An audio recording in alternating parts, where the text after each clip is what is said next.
Okay,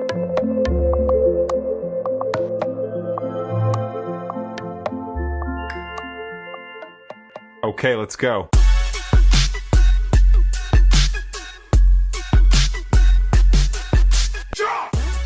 Hello there, Sister Wives watchers and chick chatters. We are back with another episode of Sister Wives. This is episode 2. It was pretty much a big nothing burger to me other than going over things we've gone over 5 billion times. Yeah, it was pretty disappointing. I mean, there was a lot of talk about the property and the future and the divorces, but yeah, I'm not sure we necessarily learned anything new. We got a little bit more insight, I think, as to how the adult children feel, but again, not necessarily things we didn't know. I hope that the season does more than this because right now we're getting a lot of settings and situations, but just voiceovers over all of it, explaining things that if you've been watching for 19 seasons, you certainly already know.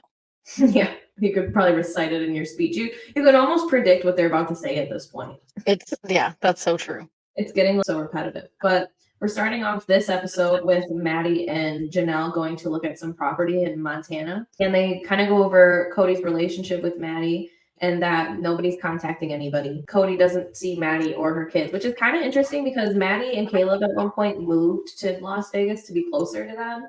That was the best time of his life. So I don't understand why he wouldn't put more effort in to keep a relationship with that whole unit of his family. Who cares where they live? I don't get it. Kody says, and I don't know if production is setting it up this way, but he basically says that he doesn't say anything to Jenelle or he doesn't say anything to Maddie because he doesn't want the rumor mill to go around of his broken family. And I'm not understanding how he doesn't just get that these people are entitled to that information, especially Jenelle. Jenelle is part of that land. She's entitled to know about it. And nobody is sitting around just talking crap. Their feelings are hurt because you have abandoned everybody. Yeah, make it make sense.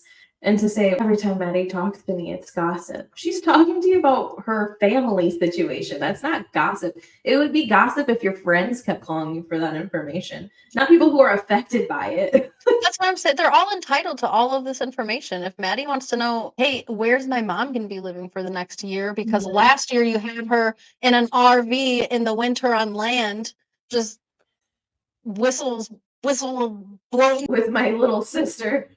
What is going on? They're all entitled to have questions. That doesn't mean they're judging you or they're gossiping about you or whatever. And if they are, you have a family of over 20 people. Information cannot just trickle from one source. People have to be able to speak to each other, Kody. It's just kind of what a family is. Families talk about the family. Families talk about the situation of their family. Maddie and Jenelle are talking about the situation of the family. And as that stands right now, Jenelle is considering buying land with Maddie in Montana. The only issue, I think, with that is it sounds like Maddie wants Janelle's money involved in this buying land, and all of Janelle's money is wrapped up in the land in Flagstaff. So in Robyn's house. Yeah, so they get back into the conversation just from Janelle's perspective and her family of what it's like to be in this contract with the land and the high stakes of this. And of course, Janelle's really frustrated because Jenelle has always at least presented as the money manager person in the family. So she can't understand why Kody wouldn't take this more seriously. And I think Kody's taking it very seriously. I think he is plotting his steps and moves very carefully because it shows in his confessional piece that, oh, the land will be paid off. Like, we'll get that done. So he knows exactly what he's doing. And this is when Jenelle peeps the artwork. The what? The artwork. Oh, yeah. Since they got artwork, they got assets. And he talks about how every wife took care of their own household, but he just bought cars for children. A fleet of cars? Like what? A fleet of cars. What? Can't these kids get part-time jobs and help get their own cars? Why is that a priority when you have 20 kids is getting them all cars? Yes, like the large majority of these at this point are adults. So whose cars are you getting? Robyn's kids? They bought 30 cars or something. I remember their driveway when they lived in Utah way back before they moved and everything, really before Robyn came around and all that. They had a lot of cars, at least 12 cars. And they had high school kids and stuff. And I get maybe helping them get cars and everything, but... And that was 10 years ago as well. So it's like, if you buy a car a year that's used, you had a bunch of kids, sir. And then you also had a couple cars yourself. I mean, you got rid of the little white thing, last season? The little sports car he used to drive around, little Bam Bam. But then we get Kody and Robyn in this scene when she's like, Jenelle says that we owe her something, but like, how do you figure that out? It's so confusing. What? Pretty simple. I think Jenelle can probably go back because she's probably a good record keeper. She can probably go back and see how much she even invested into this property, which Robyn wanted to convince us a whole lot of things about this property, that it was supposed to be an asset for the family once they built on the land. And well, guess what? Nobody is building on that land now. You're the only one who wants to do that, probably so you can recoup most of the money from this giant house. But none of that is happening. So maybe that's part of why they're selling the house. I do know they paid off the land.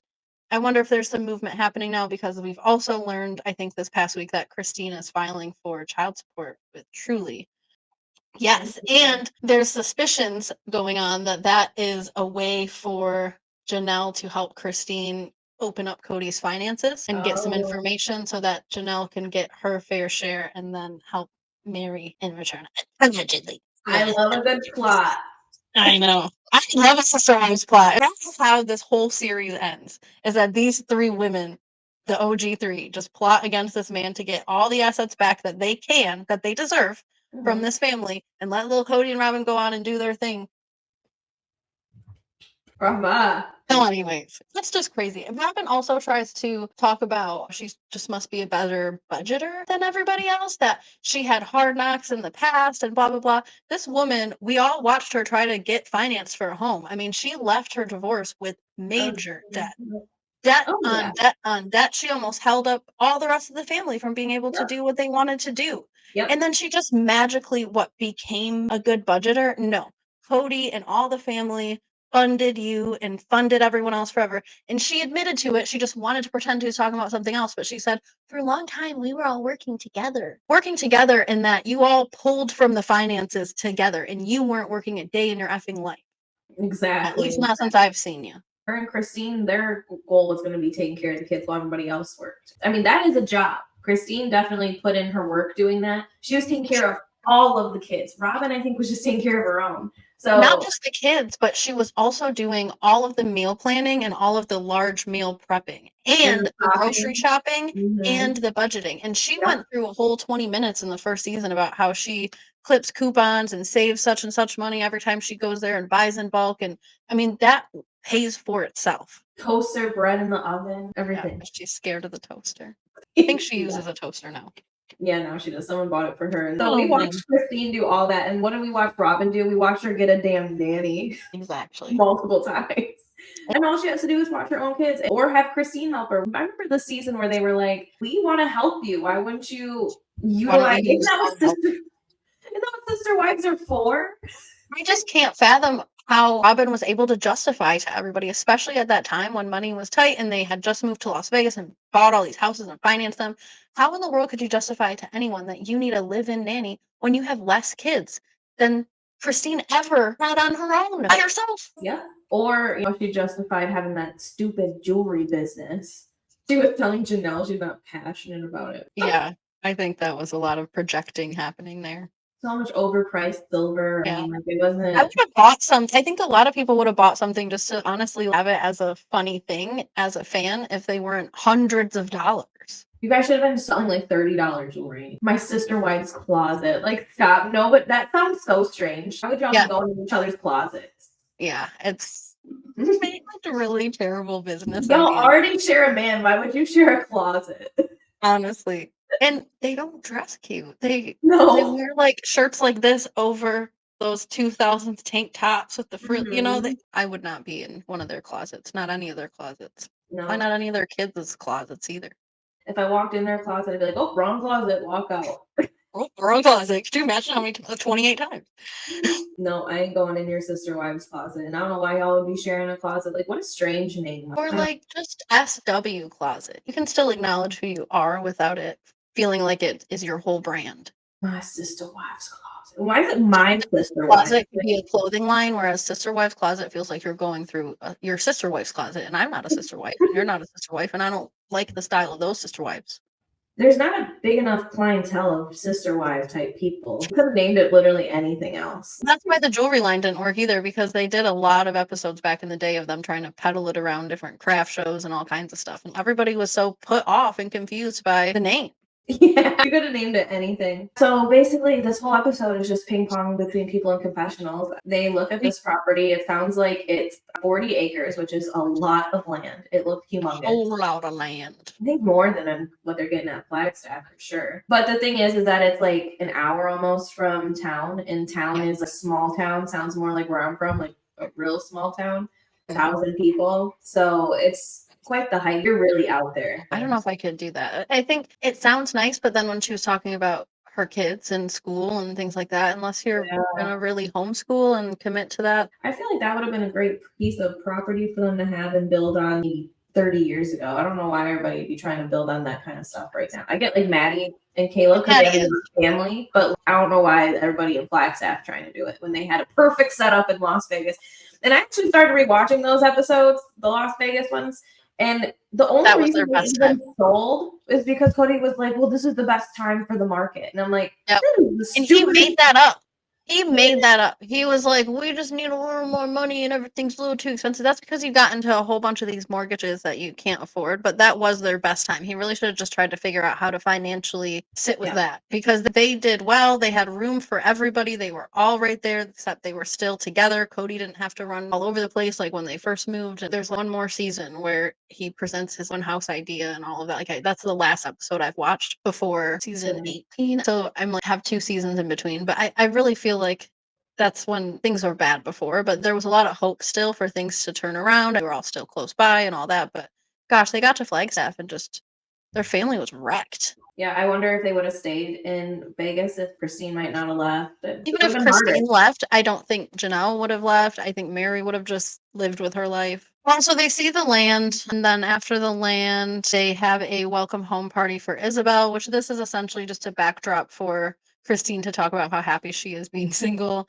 I did think it was nice that she acknowledged, especially with what we were just talking about, that Christine feels really blessed to be able to get out of the family and still have a big family culture. Because I think, just like what we were talking about, if Christine would have ended up leaving and they were still in Vegas, that might have been a lot different of her single life.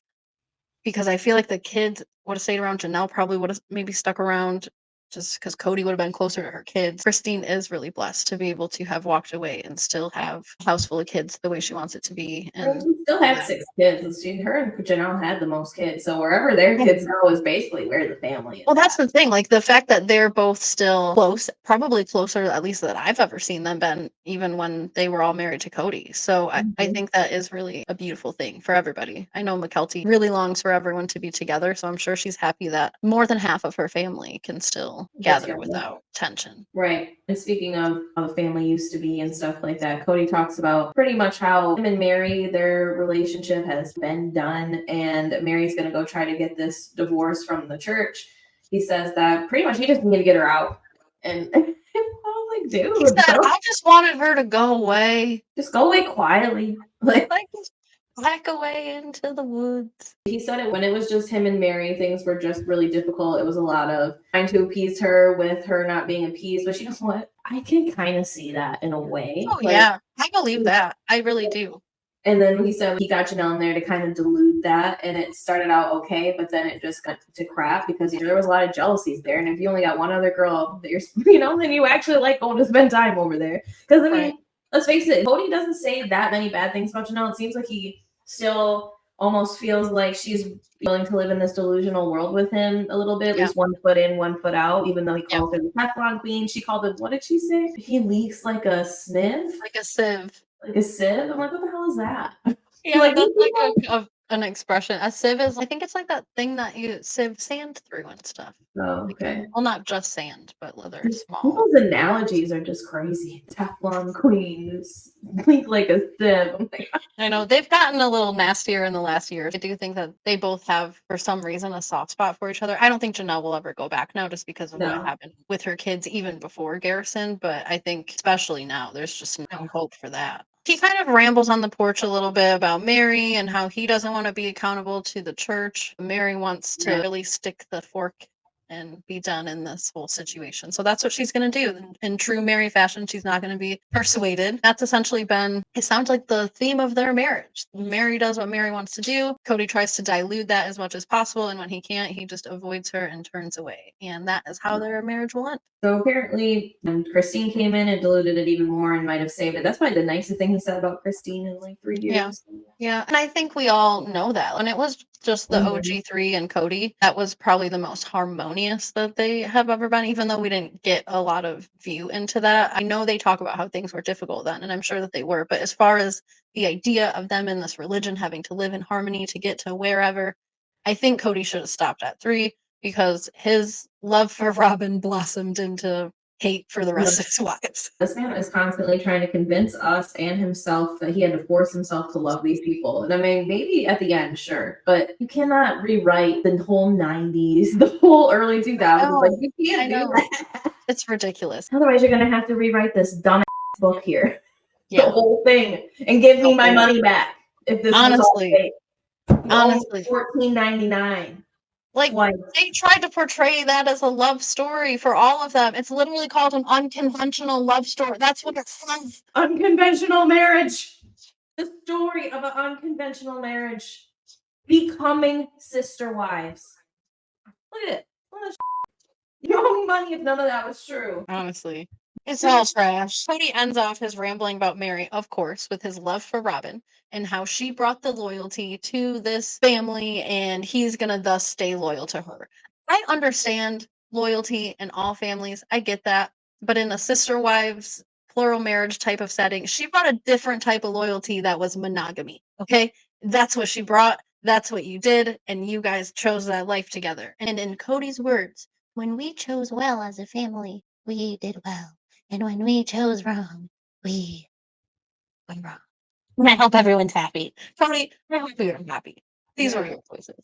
Insane. We get a split up in between Kody's rambling. There is a scene between Jenelle and Christine where she has a visit, and that's kind of like the final scene of all of it. But basically, Christine just has a ton of questions for Jenelle about the Kody situation, which would be interesting to watch, except didn't we basically watch this last season when she went and visited her brothers? Yeah.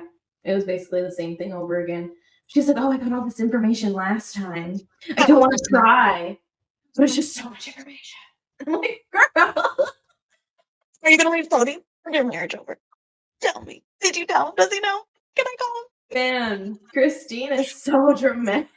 I love her. I love her. I had to rewatch that sentence like 4 or 5 times. I'm like, what do you mean? Like, you didn't even get a lot of information. You just... I know. This is where Kody might be right a little bit about Jenelle and that she is kind of the Teflon queen here because Christine had a lot of questions and Jenelle gave very minimal drips. The only things that I noticed that was different from last season when they had this was Jenelle did acknowledge that last season or last time they had this conversation, she was more open to a reconciliation and that that's what's happened in the in-between is Jenelle is not open anymore to a reconciliation and that somehow she realized she can have her little property homestead dream literally anywhere else in the country that has land and property. Yeah. So she might go do that with her kids instead of with this man who don't care too much to try to be with her kids or be involved or any of that and then live next door to his wife. But this also is what Kody says about Jenelle being so gossipy. It's like, here she has an opportunity to gossip and she's just... Yeah. I do think that this is where Jenelle and Christine have a lot of opportunity, one, to bond, but also to kind of argue because Christine does have such a different approach. She's completely written off her faith. And so in her eyes, her marriage is invalid as soon as she said, I'm done.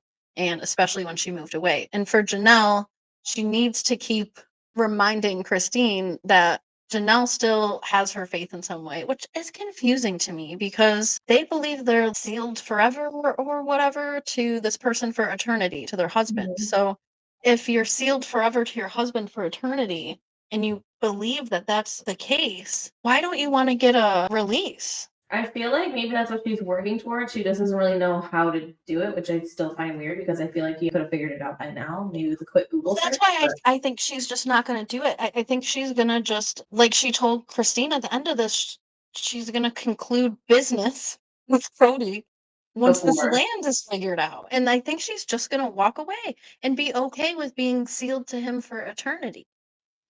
I don't know. I think maybe she might even be waiting for Meri to go through it once she figures out Mary's going through it. And then she's going to wait till all this land stuff's divvied up and then she might do it. I'm not saying she'll never do it because I don't know why she would want to be attached to this man forever. That's why I'm confused, because she seems so sure that she doesn't want to reconcile with him.